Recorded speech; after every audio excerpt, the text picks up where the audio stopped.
আমরা বারবার বলেছি এই সরকার ব্যর্থ হোক, আমরা চাই না, কারণ এই সরকার ব্যর্থ হলে আরেকটা অন্ধকারের দিকে দেশ যাবে। এই কারণে কিন্তু শত কিছুর পরেও আমরা চুপ করে আছি। বিএনপির বিরুদ্ধে সমালোচনা করেন অনেকে চেয়ারে বসে থাকা, ক্ষমতায় থাকা সংস্থার সমালোচনা করেন, আমরা তাতেও কিছু মনে করি না। কারণ শেখ হাসিনাও একই ভাষায় আমাদের সমালোচনা করেছে, কিন্তু শেখ হাসিনা আস্থা করে নিক্ষিপ্ত হয়েছে। বিএনপি তার বিএনপির জায়গায় আছে। বিএনপি দেশের জন্য রাজনীতি করে, জনগণের জন্য রাজনীতি করে। বিএনপি ক্ষমতার জন্য রাজনীতি করে না।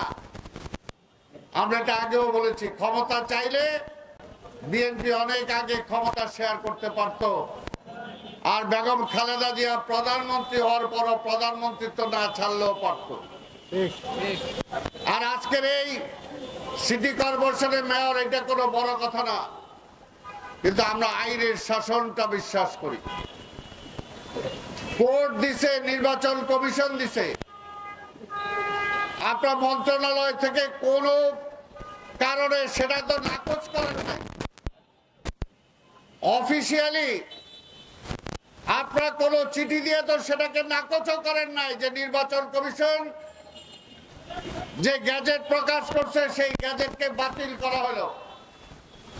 আপনারা তো বাতিলও করেন নাই। তাহলে কেন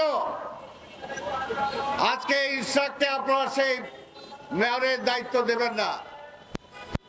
আর আপনাদের মনে নিশ্চয় অন্য কিছু আছে, কিন্তু এত কিছু বলবো আমরা বিভেদ চাই না। পাশাপাশি সরকারকে বলবো আজকের মধ্যে ইসরাকের শপথের ব্যবস্থা না। আমাদের মনে অন্য কোনো চিন্তা নাই, অন্য কোনো চিন্তা নাই। পাশাপাশি আজকে সকলকে বলবো, আন্দোলনকারী সকল দল, ছাত্রদেরকেও বলবো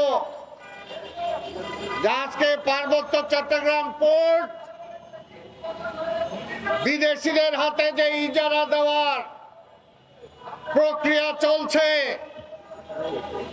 এটা জাতির সাথে বেঈমানি। আজকে যে রোহিঙ্গাদের নামে সেখানে করিডোর দেওয়ার চিন্তা করছে, সেটা আমাদের স্বাধীনতার সার্বভৌমত্বের সাথে বেঈমানি এবং হুমকি স্বরূপ।